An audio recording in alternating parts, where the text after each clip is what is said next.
Alright, welcome to the final episode of Final Fantasy 1. So, let's make our way up to the Temple of the Fiends. We'll go the long way, just for old time's sake, you know? Alright.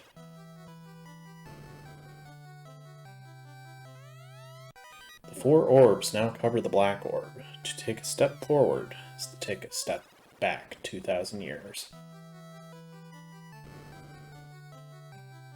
Okay, but first, before we do that, let's talk with these bats. Help the fiend's curse turned us into bats. With the orb shining anew, once again we can speak.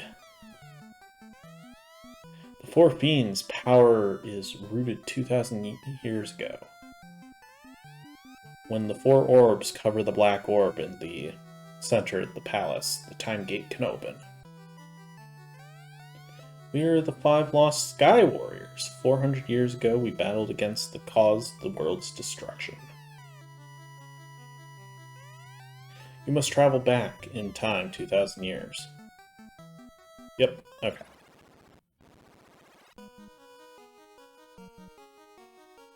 Alright. So at this point, once you step onto that teleporter, you cannot leave this place without an exit spell. I think warp might also work, but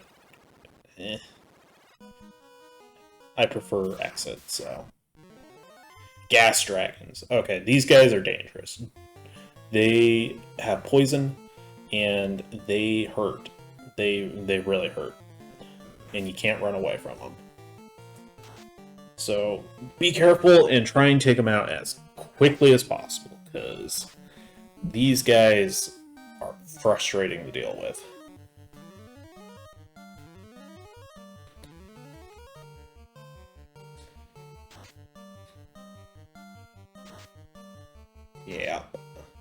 Yep.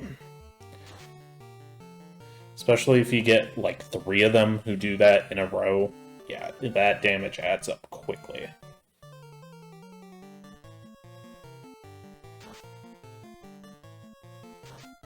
God. I really wish you could choose what order people attack in. So much.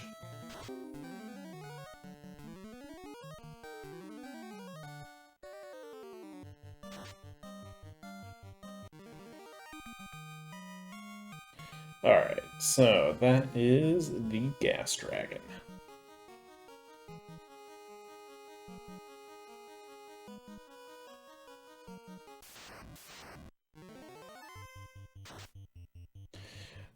Assholes. Thankfully, we have Protect Rings on a lot of our characters, so we don't have to worry about instant rub or instant death rub attacks.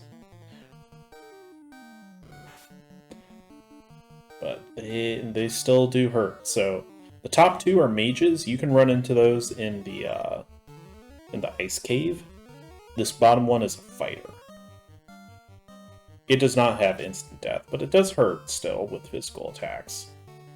But honestly, the mages are more of a threat, in my opinion, because of those instant death attacks.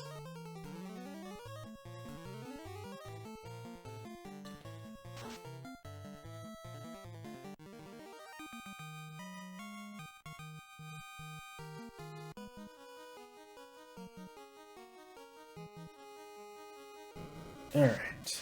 This can be kind of a long dungeon.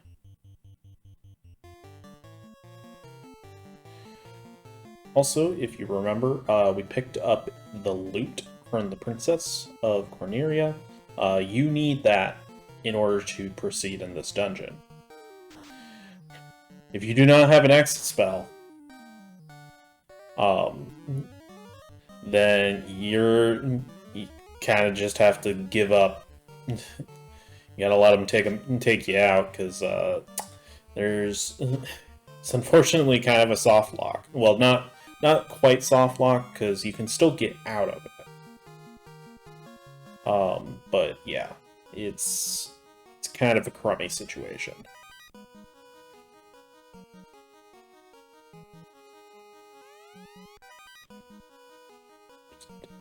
crap tons of money.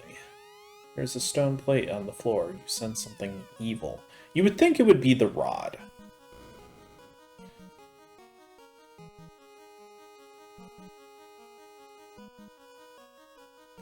But yeah, that is not the case.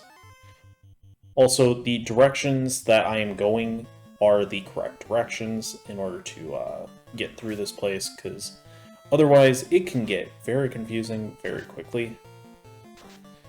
Would definitely recommend having a map on standby for this place. You'll love to see those damage numbers.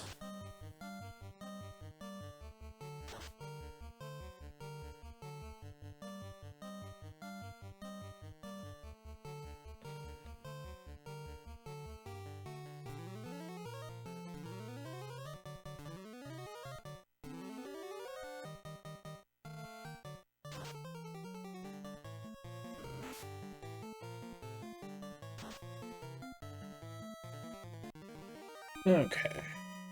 Taking care of the zombie dragons. I can't remember if we've run into them.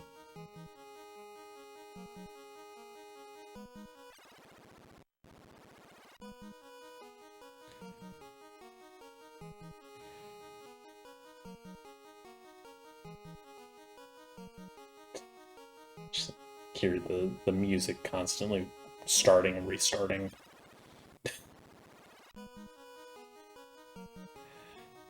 Alright. Earth. I will show off the... I realize that we've seen these guys before, but I will show off the elemental fight. At least the first version, first one that we run into. So at this point, every floor is going to have a different elemental on it, or elemental type.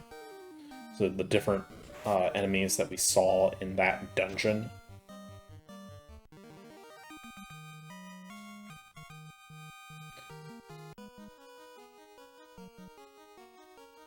So this floor in particular is the Earth Cave. And as you can probably guess, what we're about to see here in a second is a rematch against Lich. And Lich is definitely more powerful than his previous incarnation. Notably, Lich has access to Nuke, which is completely unfair, in my opinion. Just saying, but even a rematch against a boss shouldn't give them the most powerful black magic spell in the game, unless it's the final boss. Yeah. That's pretty ridiculous in my opinion. So I am skipping a couple of items in this dungeon. I think it's either in the fire floor or the water floor. I think it might be I think there might be in both. But there's a few items that I do skip just because I don't really feel like dealing with it right now. But a pro cape is one of them, which I realize is pretty good, but I don't really feel like dealing with it. I just want to finish the game. Or at least that was my thought at the time, so. Plus, I was kind of running out of inventory spaces that could actually be beneficial. Ouch. Carry hits hard. And not just our carry.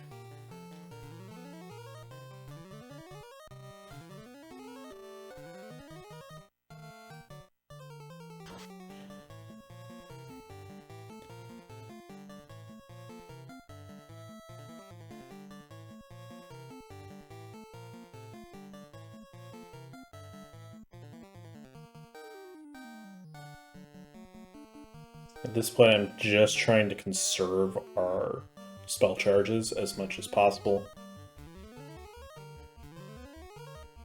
Generally like conserving spell charges for battles, because I can usually rely on the healing items to help alleviate the issues.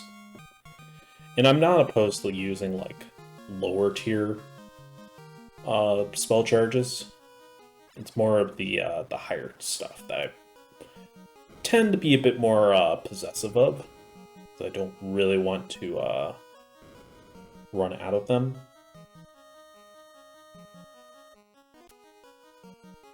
So I believe it's like down in that area or something. I think it's to the left side that you can go and get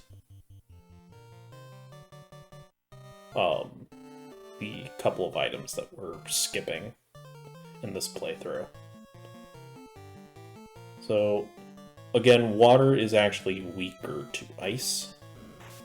There's so many of them.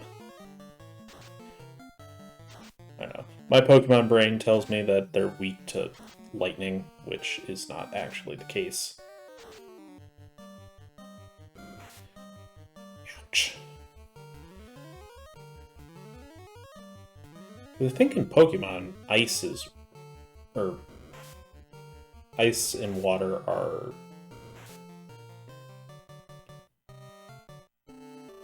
I want to say it's like the opposite, where water is strong against ice.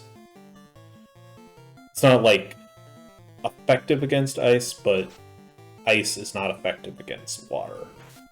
Which doesn't make any sense to me, because you freeze water. But what do I know? Not much, apparently.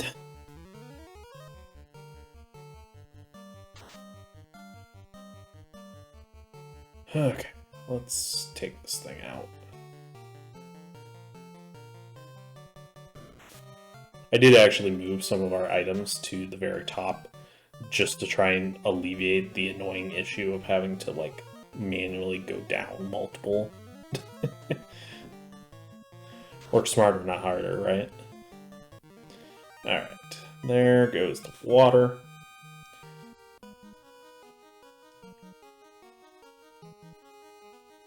Alright, time for our rematch with Kraken.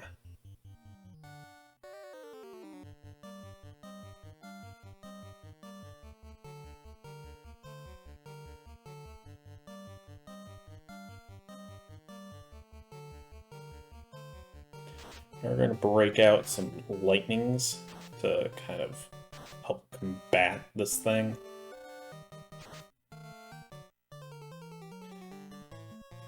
And it should be said that they all do have higher health in this place.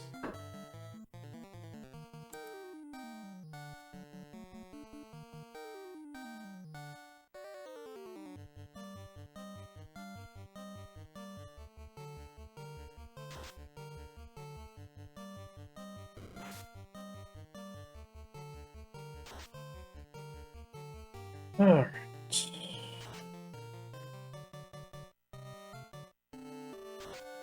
Kraken should be done. There we go. Alright. Who wants some calamari? Alright, so this is the floor with the Masamune and worms. Worms are pretty dangerous, if I remember correctly. I think they have instant death attacks, so yeah. And also, they make it very annoying to run.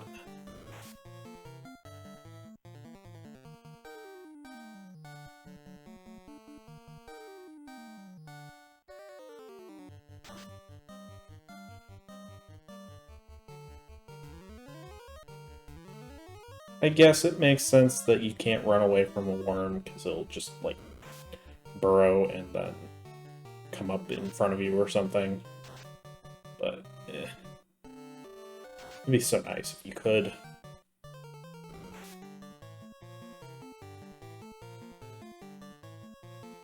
Alright. Definitely make sure to go and get the Masamune before fighting Tiamat, because if you, just like any other mandatory encounter spot, you can't if you walk back on it, guess what? You gotta fight them again, because screw you. That kind of happened when I originally was trying to get through this place. I fought Tiamat, went to the right a little, realized that I missed the Masamune, tried to go back, and then, kind of ran into Tiamat again. So, wizard vampires just have more health than the regular vampires. Really aren't too bad. Honestly, I prefer to run into these guys than the gas dragons.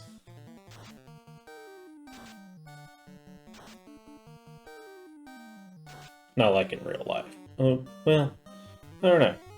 They would both be pretty terrible to run into.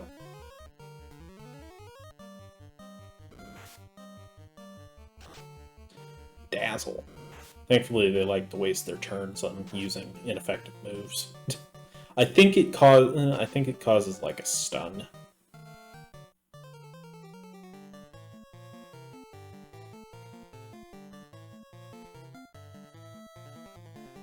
Just keep the healing up.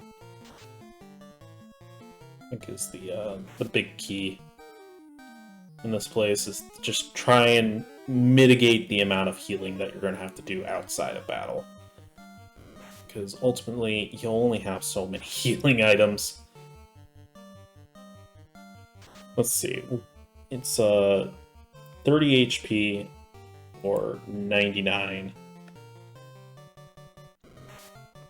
So you only have a max of 2,970 health.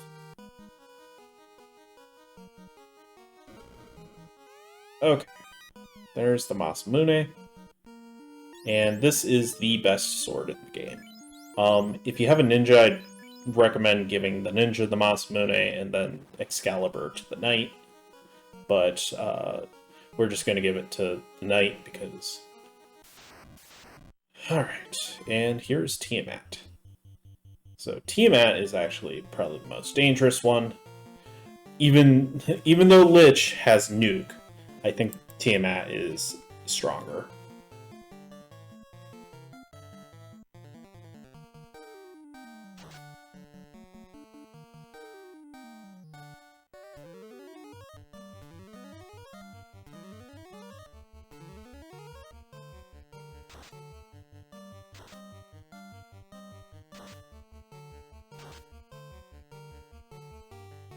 Ouch. Yeah, unfortunately, Bane, I think, was the move that they just used as an instant death attack, and Carrie is the only one that did not have a protect ring on it, on her. So, yeah, poor Carrie.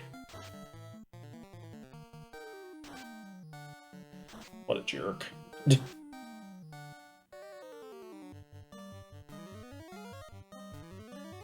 Ineffective, yep. It's a corpse, so yeah, kind of ineffective.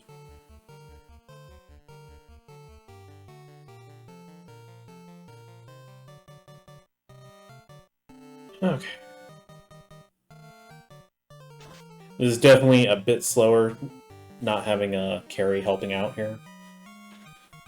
But thankfully we do manage to take him out, and 666 experience points. Cool. Okay. This is the final floor, and there are no encounters on this floor, so you don't have to worry about running into anything. Thankfully. It's the final super boss before him. Garland, remember me? No. Your puny lot thought it had defeated me, but the Four Fiends sent me back 2,000 years into the past. From here, I sent the Four Fiends to the future, the Fiends will send me back to here, and the time loop will go on. After 2,000 years, I will be forgotten, and the time loop will close. I will live forever, and you shall meet doom. And Chaos. So, this is the final boss of the game. So there are two strategies to this. The The first one is to hit him as hard as possible, as fast as possible. And hope that he does not get his fourth spell. So the way that Chaos works in this game, let me go ahead and make sure that I have everything right on this. So he has 3 different things that he can do. He can either melee attack you with 40%, magic attack you with 20%, or an enemy exclusive ability for 40%. We want him to go through his magic quickly.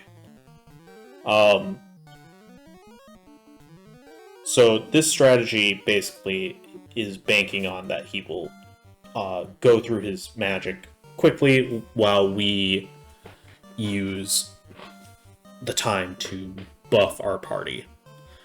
Because he has a set rotation of magic. And this is different in other versions, but in this version, he goes Blizzaga, Slowra, Thundaga, Cura. Cura is the most important one in there, because that is a full heal. If you don't think you can take him out before he can get to that, then you're better off just waiting and buffing party members, just trying to keep yourself alive. There's a good chance that you could take him out. There's probably a good chance we could take him out right now before he gets to that point. But I'm just gonna play it safe. Let's see. In this version of the game, he only has 2,000 health, so we could probably manage it. But yeah, I'm just gonna play it safe and focus on healing and buffing and casting stuff that will help us protect ourselves, and then just letting everything rip once he's done with his part. So this is going to be a little bit of a slow fight, obviously, because we're mostly just kind of waiting and casting defensive spells. Yeah, slow is ineffective, which I kind of figured was going to happen. Thankfully, I did give Carrie the helmet. If I hadn't done that, I may have just gone for it and tried to take him out.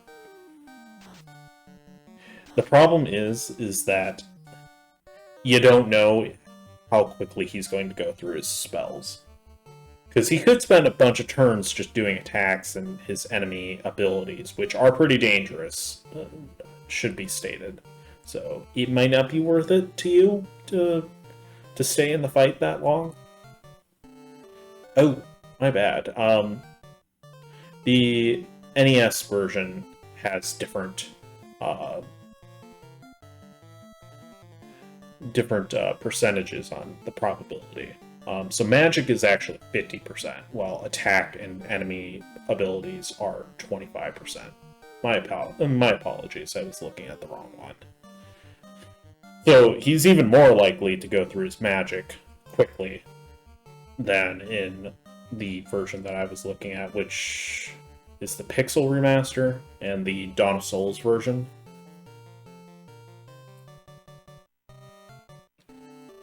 So yeah, definitely worth just taking that time to buff your party members.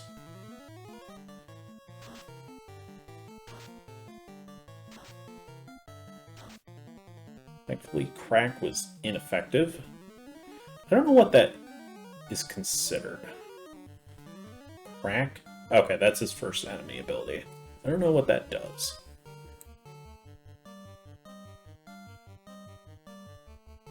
Crack. Earthquake may inflict instant death on all party members. Yeah.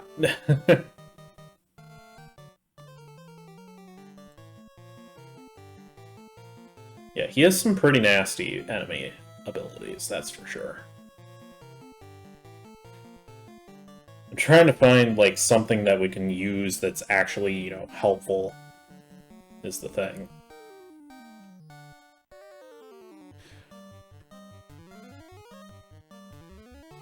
Yeah, ineffective. I kind of figured that.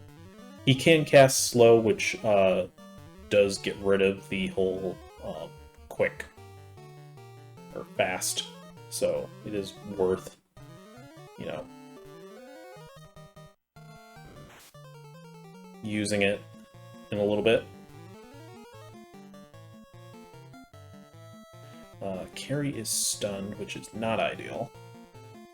Should go away here shortly. Yeah, let's definitely use Cure. Maybe not Cure 4, but Cure 3. It feels like there's such a gap between Cure 3 and Cure 4. I realize Cure 4 is the full heal, while Cure 3 is a significant heal, but still doesn't feel like that's enough.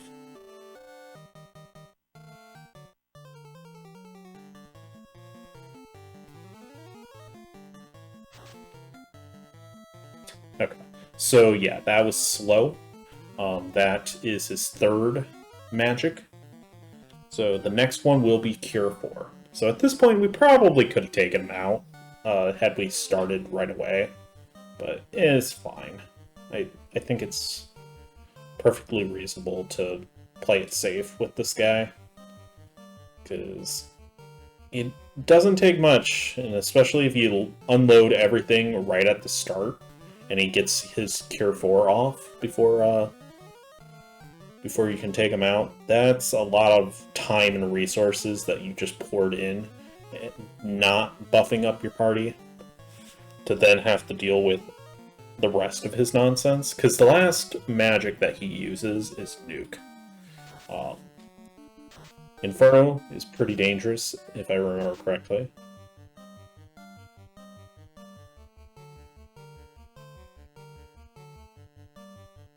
And if you lose someone in this fight, it is pretty devastating. Especially if it's one of the powerhouses. Like, we could probably lose Khan, and we'd still be fine at this point. We came into this with 99 heals. We are now down to 24.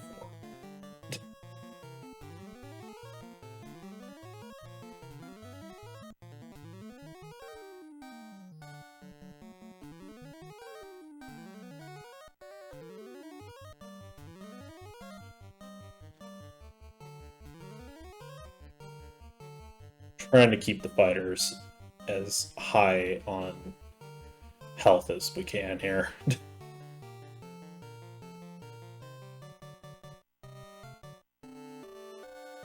Yeah, honestly, at this point, just white shirt it as much as you can, because it...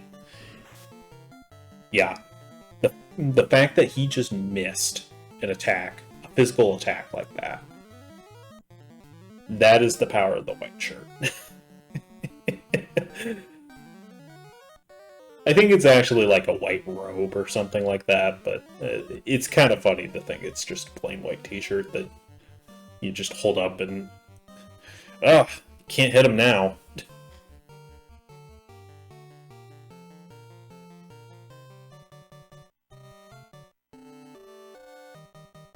Alright, I think this might be the turn that he finally casts Cure 4. I really hope so, because, again, this fight can get drawn out pretty long if he's constantly... Yeah. If he's not going through his magic very quickly. So, alright. That was the go signal. So at this point, we'll be able to take him out before he can get back to Cure 4. If it's taking you that long to take him out, then you might be a little too low-leveled for this. Alright. Let it rip. I don't know if Harm works on him. Harm 4, maybe? It might, but I don't know if we have any charges left at this point. I think primarily just going to keep healing up with the white mage. Use Nuke. 200 damage, nice. So he is currently at, well, he was currently at 2,000 HP. But now he is somewhere around 14 to 13,000. That's still gonna hurt. Nuke should do about, yeah, a little more than 300.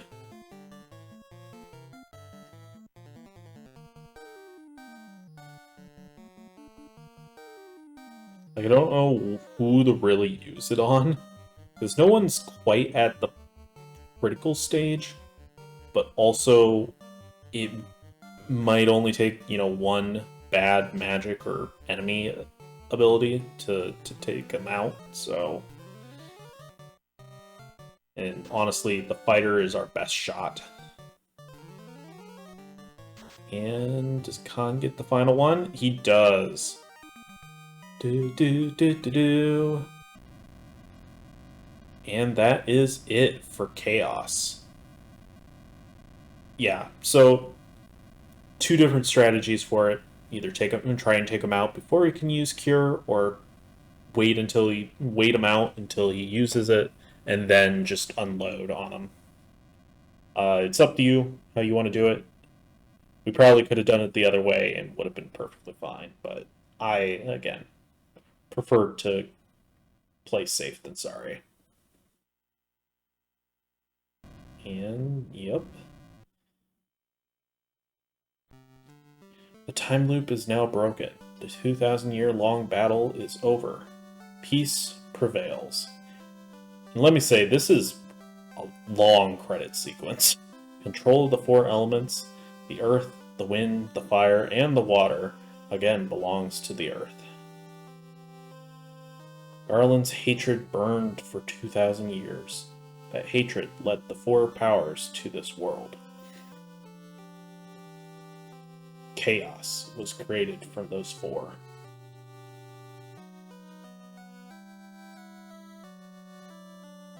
You can't really skip through it either. Evil dominated the world and covered it in darkness.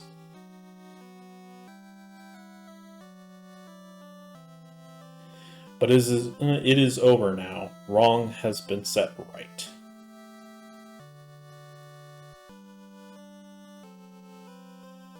The Light Warriors are returning. As they travel in time, the world returns to normal. Sarah and Jane wait for them. Of course, Garland does too.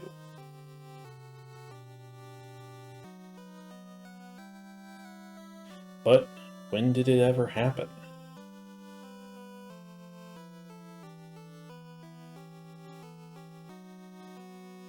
Everything went mad in a day. The reason lies in the 2,000-year time loop.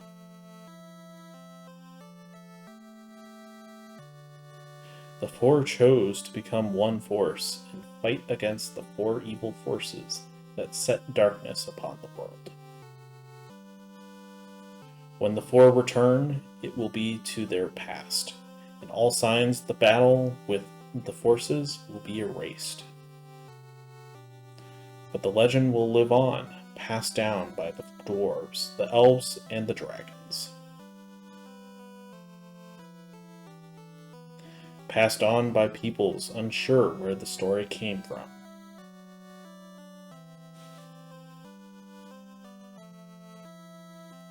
The Light Warriors return from their journey, back in time, 2,000 years. The memories stored deep in their hearts will protect the world.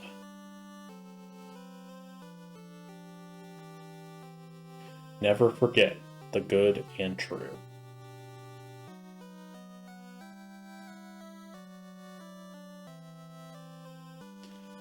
God, does this ever end? Never turn the four powers to the dark side.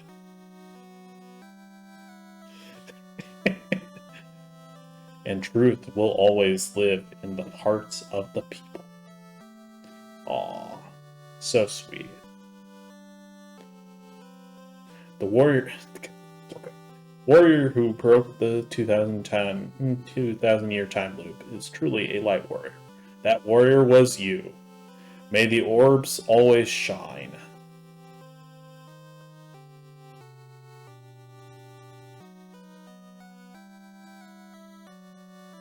This is the reason why there's so many bugs in the game. They spent way too much time doing this rather than bug testing.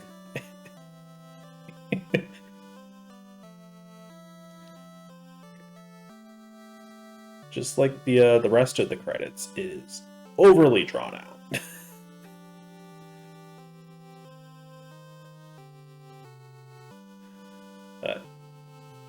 Yeah, that really is the end of Final Fantasy 1. Obviously, this is not the final Final Fantasy, because there are at least 16 more games. Plus, you know, plethora of spin-offs and all that jazz. But that is it for this series.